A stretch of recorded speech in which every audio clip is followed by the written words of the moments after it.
Elias Rothschild was born into old money, the scion of a family that had made its fortune in oil during the early 20th century. From his earliest years, Elias was groomed to take over the family business, attending the finest schools and rubbing elbows with the children of other wealthy families. But Elias had a drive that went beyond merely maintaining his family's wealth. He wanted to build an empire of his own. At the age of 25, fresh out of Harvard Business School, Elias made his first real estate investment, purchasing a rundown apartment complex in Los Angeles, where others saw blight. Elias saw opportunity. He renovated the building, raised the rents, and flipped it for a substantial profit. This became his modus operandi. And over the next 3 decades, Elias built Rothschild Real Estate into one of the largest property development companies on the West Coast. Elias' business acumen was matched only by his ruthlessness. He became known for his aggressive tactics, often buying out small property owners through a combination of lucrative offers and thinly veiled threats. His employees feared and respected him in equal measure, knowing that he demanded nothing short of perfection. As Elias' wealth grew, so did his appetite for the finer things in life. He collected rare wines, drove the latest luxury cars, and divided his time between a Bel Air mansion and a beachfront villa in Malibu. But despite all his success, Elias found himself increasingly lonely as he entered his 6th decade. His first marriage to Vivian Astor had ended in a bitter divorce after 10 years, with Vivian citing Elias' workaholic tendencies and emotional unavailability as reasons for the split. A second marriage to former model Adriana Kovach lasted barely 2 years before ending in another costly divorce. After that, Elias swore off marriage, preferring instead to date a string of younger women who were attracted to his wealth and power. It was during this period that Elias discovered the world of sugar dating. Here, he found an arrangement that suited him perfectly. Young, beautiful women who were willing to provide companionship and intimacy in exchange for financial support. Elias cycled through several sugar babies, never letting any of them get too close, always maintaining control of the relationship through his wealth. But as Elias approached his 60th birthday, he began to feel the weight of his years more acutely. He looked in the mirror and saw a man who had achieved everything he had ever wanted in his professional life, but whose personal life was empty. He longed for a deeper connection, for someone who could make him feel young again. It was in this state of mind that Elias Rothschild first laid eyes on Zara Fontaine. The moment he saw her, young, beautiful with a spark of ambition in her eyes, he knew he had to have her. What Elias didn't realize was that in pursuing Zara, he was setting in motion a chain of events that would lead to his downfall and forever tarnish the Rothschild name he had worked so hard to elevate. Zara Fontaine's story began far from the glitz and glamour of Los Angeles in the small town of Oak Ridge. Born to a struggling single mother, Zara learned early on that life was rarely fair and that beauty could be both a blessing and a curse. Zara's mother worked as a waitress at the local diner, barely making enough to keep a roof over their heads. Zara's father had disappeared before she was born, leaving behind nothing but a name on a birth certificate and a hole in Zara's heart. As Zara grew older, she watched her mother cycle through a series of boyfriends, each one seeming to take a little more of Elias' spirit. Despite the challenges at home, Zara excelled in school. She was bright and charismatic, with a natural talent for performance that made her the star of every school play. Her teachers saw potential in her, encouraging Zara to dream big and aim for college. But as high school graduation approached, the harsh reality of their financial situation became clear. There was no money for college, no savings to fall back on. Determined to escape the cycle of poverty she had grown up in, Zara made a bold decision. With nothing but a backpack full of clothes and the money she had saved from her part-time job at the local movie theater, she boarded a bus to Los Angeles. Dreams of stardom filling her head. The city of angels, however, proved to be far less welcoming than Zara had imagined. She quickly discovered that thousands of other young women shared her dreams, all competing for the same limited opportunities. Zara found work as a waitress, just like her mother. But the meager pay barely covered the rent. For the tiny studio apartment she shared with two other aspiring actresses, his weeks turned into months with no big break in sight. Zara's optimism began to fade. She was on the verge of giving up and returning to Oak Ridge when a chance encounter changed everything. At the upscale restaurant where she worked, Zara served a table of young women who seemed to exude wealth and confidence. As she cleared their plates, she overheard them discussing their arrangements and the gifts they had received from their daddies. Intrigued and desperate for a way out of her financial troubles, Zara struck up a conversation with one of the women after her shift.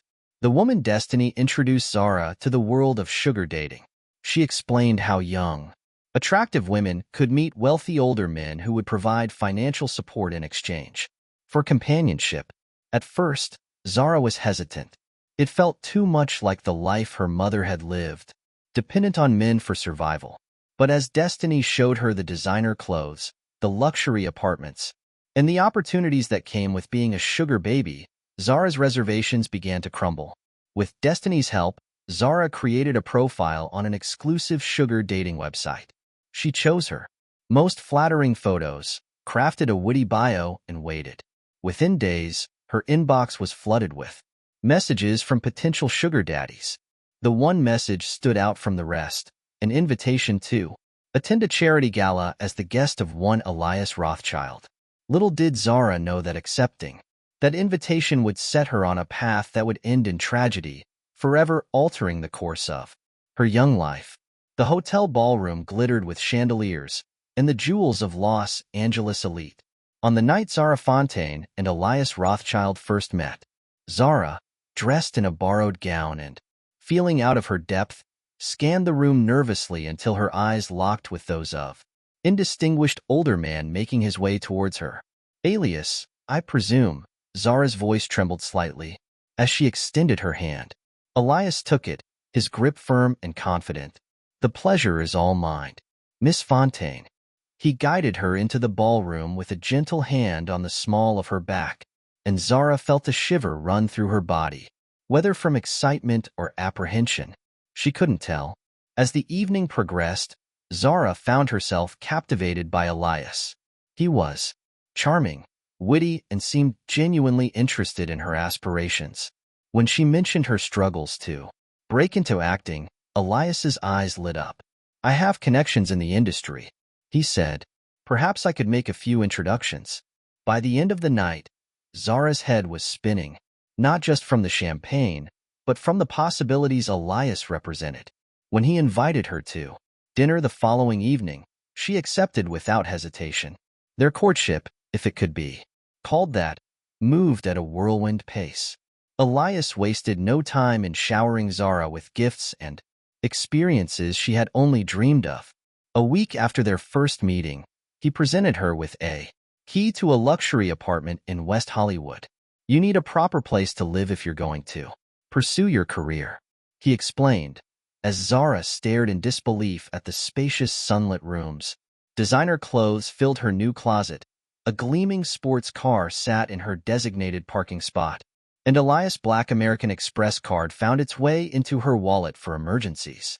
Zara felt as though she had stepped into a fairy tale, with Elias as her fairy godfather, granting her every wish. But fairy tales often have a dark side, and Zara would soon discover the price of Elias' generosity. With each gift, each opportunity he provided, the invisible strings binding her to him grew stronger. Elias began to dictate her schedule, insisting she be available whenever he called. He questioned her friendships, particularly with young men, his jealousy thinly veiled behind concerns for her reputation. Zara, intoxicated by her new lifestyle and grateful for Elias' support, initially brushed off these red flags. It wasn't until much later that she would realize the true cost of allowing Elias Rothschild into her life. For the first few months, Zara Fontaine felt as though she was living a dream. Elias Rothschild opened doors she never imagined possible, introducing her to influential people in the entertainment industry and bankrolling her acting classes at the prestigious theater. and Film Institute. Their first major trip together was to Paris, where Elias booked the royal suite. At the Ritz, Zara, who had never been outside of the United States, was overwhelmed by the luxury and history surrounding her. As they strolled along the scene, Elias surprised her with a Cartier love bracelet, definitely locking it around her wrist. "This is a symbol of our connection, my dear," he murmured, his eyes intense. "I hope you'll never take it off." From Paris, they jetted to the Maldives, where they spent lazy days in an overwater bungalow. Zara marveled at the crystal-clear waters and the schools of colorful fish swimming beneath their glass floor. In the evenings, as they dined on freshly caught seafood, Elias regaled her with stories of his business triumphs, and Zara found herself drawn into his world of power and high-stakes negotiations. Back in Los Angeles, Zara's transformation continued. Gone was the small-town girl from Oregon. In her place stood a polished, sophisticated young woman who turned heads wherever she went. Elias delighted in showing her off at industry events, proudly introducing her as my Zara to his business associates and friends. For Zara, the attention was intoxicating. She began to rely on Elias not just for financial support, but for emotional validation as well. His approval became paramount, his disappointment devastating. When she landed her first small role in a television series, it was Elias she called first, eager to hear his praise. As for Elias, he found himself becoming increasingly possessive of Zara. He reveled in her youth and beauty, feeling rejuvenated in her presence. He began to rearrange his schedule to spend more time with her, canceling business meetings to surprise her with impromptu lunch dates or shopping sprees.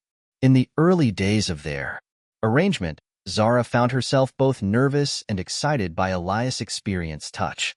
Their first intimate encounter was a mix of awkwardness and passion, with Elias taking the lead and Zara following his cues. Despite the significant age difference, Zara was surprised by the chemistry they shared behind closed doors. As their relationship progressed, their physical connection deepened. Elias prided himself on his ability to please Zara, lavishing her with attention and affection in the bedroom. For Zara, these moments of intimacy were complicated, a blend of genuine pleasure and the underlying knowledge that this was part of their arrangement. Even as she began to have doubts about their relationship, Zara couldn't deny the physical attraction that lingered between them. But beneath the surface of this seemingly perfect arrangement, currents of tension were beginning to swirl. Zara, while grateful for everything Elias had done for her, sometimes felt suffocated by his constant presence and demands on her time. And Elias, despite his outward generosity, harbored a growing fear that Zara would eventually leave him for someone younger. Neither of them realized it yet, but the honeymoon phase of their relationship was drawing to a close, and storm clouds were gathering on the horizon. As summer turned to fall, subtle changes began to creep in Zara and Elias' relationship. The initial excitement of their arrangement started to wane, replaced by a growing sense of routine, and on Zara's part, restlessness. Zara's acting career, despite Elias' connections, was progressing slower than she had hoped. The small role she had landed led to a few auditions, but nothing substantial materialized. She began to wonder if her association with Elias was actually hindering her progress. As whispers of sugar baby followed her around casting offices, one crisp October morning, Zara decided to treat herself to breakfast at a trendy cafe in West Hollywood. As she sipped her latte, a handsome young man at the next table struck up a conversation. His name was Jasper Reeves, a 22-year-old film student.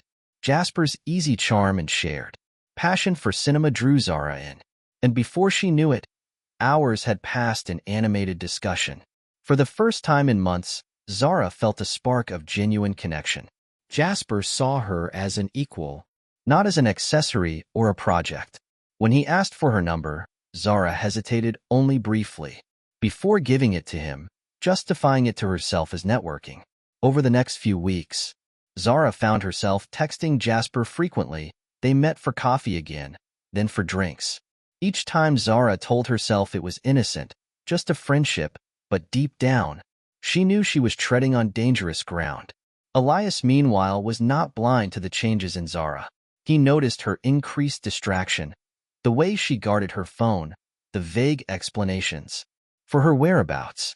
His previous marriages had taught him the signs of a wandering eye, and his jealousy, always simmering beneath the surface, began to boil over. One evening, as they dined at Elias' mansion, he confronted her. "Who is he?" Elias' voice was calm, but his eyes were cold. Zara, caught off guard, stammered a denial, but Elias pressed on. "Don't lie to me, Zara. I've seen the way you've been acting. Remember everything I've done for you." The argument that followed was their worst yet. Zara, feeling cornered, lashed out, accusing Elias of treating her like a possession. Elias, his composure cracking, reminded her of her humble beginnings and implied she would be nothing without him. In the days that followed, an uneasy truce settled over them. Elias redoubled his efforts to keep Zara close. Surprise gifts appearing daily, impromptu trips planned. But Zara felt increasingly trapped. The luxury that had once thrilled her now felt like a gilded cage. It was during this tumultuous time that Zara made a fateful decision. After another heated argument with Elias, she called Jasper. Hearing his voice warm and free from judgment, Zara broke down. She confessed everything: her arrangement with Elias, her growing unhappiness, her fear of leaving. Jasper listened patiently, then made a suggestion that would change everything. "Leave him. Come stay with me. We'll figure it out together." As Zara hung up the phone, she felt a mix of terror and exhilaration. She knew what she had to do, but she had no idea of the deadly consequences her decision would set in motion. The day Zara decided to leave Elias dawned bright and clear, a stark contrast to the turmoil roiling inside her. She had spent the night packing a small bag, carefully selecting items that were hers from before Elias, leaving behind the expensive gifts and designer clothes. Her hand shook as she penned a note explaining her decision, her tears smudging the ink. Zara had planned to leave while Elias was at work, avoiding a confrontation she wasn't sure she was strong enough to handle. But as she walked towards the door of the West Hollywood apartment, it swung open, revealing Elias. His face, usually carefully composed, was a mask of fury and hurt. His voice was low and dangerous. Zara's heart raised as she realized he must have had her followed, must have known about her plans. She straightened her spine, summoning every ounce of courage she possessed. "Yes, I'm leaving. This isn't working anymore." What followed was a verbal battle that shook the foundations of their relationship. Elias alternated between rage and pleading, accusing Zara of using him, then begging her to stay. He promised to change, to give her more freedom, to support her career without strings. When that didn't work, he resorted to threats. "He'll never work in this town again," he snarled. "I'll make sure of it." Zara, despite her fear, stood her ground. She told Elias about Jasper, about her desire to live a normal life, to find love with someone her own age. With each word, she watched Elias' expression darken, his hands clenching into fists at his sides. In a last desperate attempt to make her stay, Elias grabbed Zara's arm, his grip painfully tight. "You're making a mistake," he said. "You're nothing without me. No one will ever love you like I do." For a moment, Zara wavered. The fear of the unknown, of losing everything she had gained, nearly overwhelmed her. But then she thought of Jasper, of the possibility of a life lived on her own terms, where the strength she didn't know she possessed. She wrenched her arm free. "Goodbye, Elias," she said firmly, walking past him and out the door. As the door closed behind her, Zara didn't see the change that came over Elias' face, so her dim anger drained away, replaced by a cold, calculating look. In that moment, as he watched the woman he believed he loved walk out of his life, Elias Rothschild made a chilling decision. If he couldn't have Zara, no one would. In the days following Zara's departure, Elias Rothschild's mansion became a fortress of solitude. He canceled meetings, ignored calls, and retreated into a dark world of whiskey and obsession. His mind raced with images of Zara and Jasper's arms, her laughter once his joy, now a tormenting memory. As the initial shock wore off, Elias' thoughts turned from self-pity to revenge. He had built an empire from nothing, bending the world to his will. He refused to let a 19-year-old girl and her college boy lover destroy him. Elias began to plan meticulously and with cold precision. He knew he couldn't do the deed himself. He had too much to lose. He needed someone expendable, someone who could make the problem disappear without it being traced back to him. Through discreet inquiries in the darker corners of his business world, Elias made contact with a man known only as Dante Wolf. Wolf was a ghost, a former military operative turned hired gun, known for his efficiency and discretion. Their first meeting took place in the basement of an abandoned building Elias owned downtown. Wolf, a scarred, muscular man with dead eyes, listened impassively as Elias laid out his requirements. "It needs to look like an accident," Elias insisted. "No connection to me whatsoever." Over the next week, Elias fed Wolf information about Zara's habits, her new address, her daily routines. He had hired a private investigator to track her movements, and now that information would serve a deadly purpose. The final detail was timing. Elias wanted it done quickly, but Wolf counseled patience. Rushing would increase the risk of mistakes, of leaving evidence. They needed the perfect opportunity, a moment when Zara would be alone and vulnerable. That opportunity presented itself sooner than expected.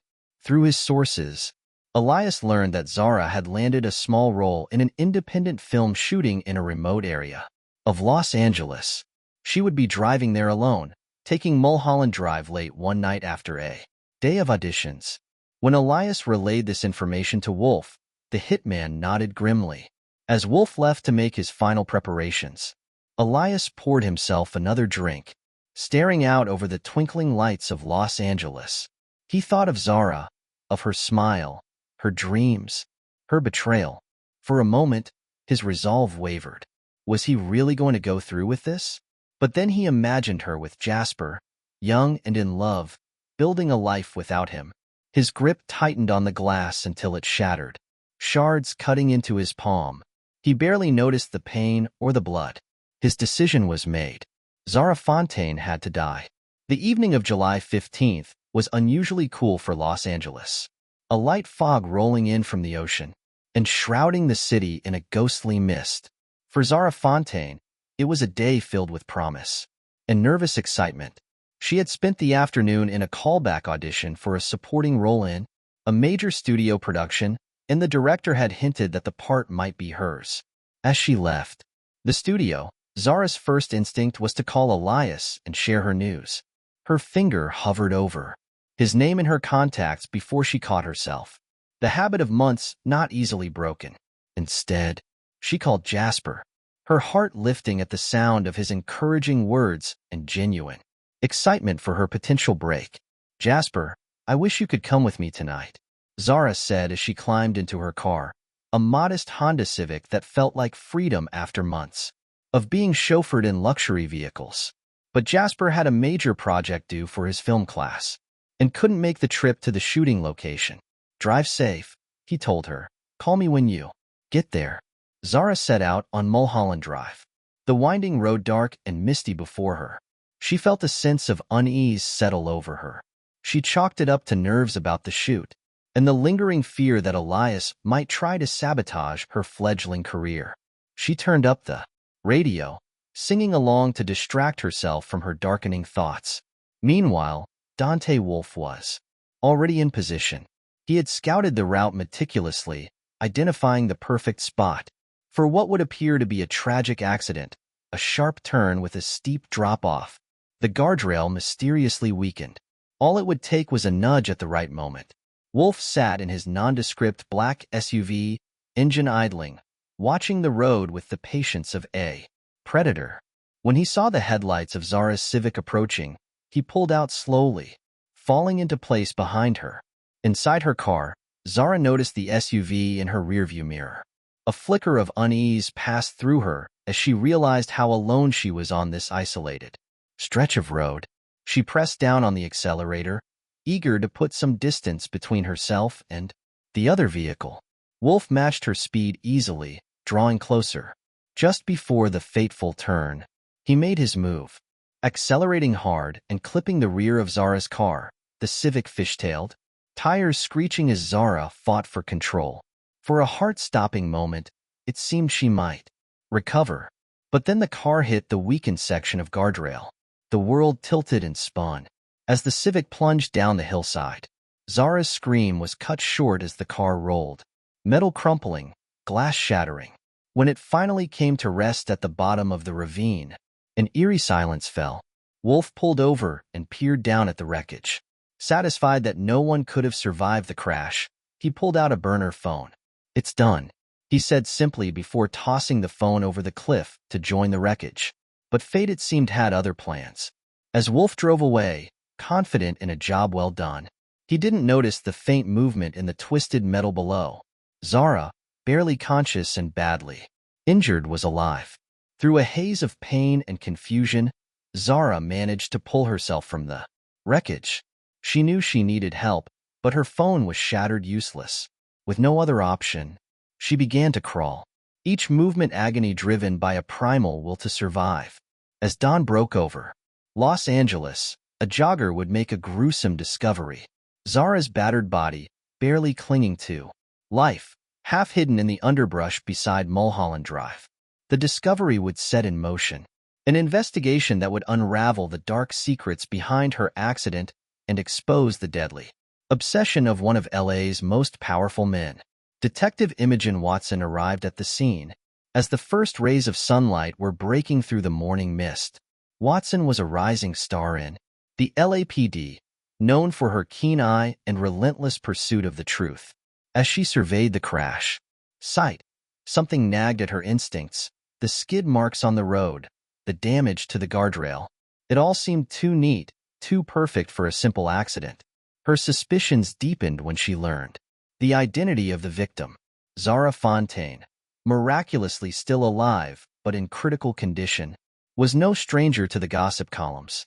Her relationship with Elias Rothschild had been fought her for tabloids for months. Now, with Zara fighting for her life, Watson couldn't shake the feeling that there was more to this story. The detective's first stop was the hospital. Though Zara was in a medically induced coma, the doctors provided crucial information. The pattern of her injuries, they said, was inconsistent with a simple car crash.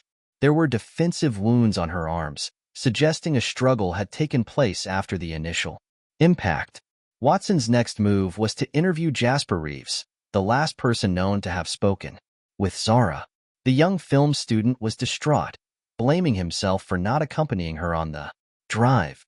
He revealed Zara's fears about Elias, her concerns that he might try to harm her career. After she left him, armed with this information, Watson turned her attention to Elias Rothschild. The mogul presented a calm facade when questioned, expressing shock and sadness at Zara's accident. But Watson noticed the way his hands clenched, the flicker of something dark behind his eyes when he spoke Zara's name. As the investigation progressed, Watson and her team uncovered a trail of evidence. Cell phone records placed Elias near Mulholland Drive on the night of the crash, despite his claim of being home all evening. Financial records revealed a large, unexplained withdrawal from one of his offshore accounts days before the incident. But the real break in the case came from an unexpected source: a small-time drug dealer, arrested in an unrelated case, offered information in exchange for leniency. He claimed to have overheard a conversation in a bar about a hit ordered by a wealthy man on his younger girlfriend. The description he provided of the supposed hitman matched that of Dante Wolf, a name known to law enforcement but never before linked to any specific crime. With this new lead, Watson's investigation kicked into high gear. She delved into Wolf's background, tracing his movements in the days leading up to Zara's accident. Surveillance footage from a gas station near the crash site showed an SUV matching the description of Wolf's vehicle. As the pieces began to fall into place, Watson felt the familiar rush of a case breaking open. But she knew that connecting the dots between a notorious hitman, a wealthy real estate mogul, and the young woman fighting for her life in the hospital would require more than circumstantial evidence. She needed hard proof, and she needed Zara to wake up and tell her side of the story. The breakthrough in the case came 3 weeks after the crash. When Zara Fontaine finally emerged from her coma, Detective Watson was at her bedside within hours, gently coaxing out the young woman's recollections of that fateful night. Zara's testimony proved to be the missing piece of the puzzle. She remembered the black SUV following her, the deliberate collision that sent her car over the edge. Armed with Zara's statement, Watson moved swiftly. A warrant was issued for Dante Wolf's arrest, and a SWAT team apprehended him at a safe house in the desert. Under intense interrogation, Wolf finally cracked, revealing the details of his arrangement with Elias Rothschild. Wolf's confession led to a raid on Elias's mansion. There, hidden in a secret safe, detectives found damning evidence. Detailed plans of Zara's route the night of the crash, correspondence with Wolf, and financial records of the payment for the hit. Elias was sentenced to life in prison without the possibility of parole. Dante Wolf, in exchange for his testimony, received a reduced sentence of 25 years. Zara, still recovering from her injuries, found solace in Jasper's unwavering support and the knowledge that justice had been served.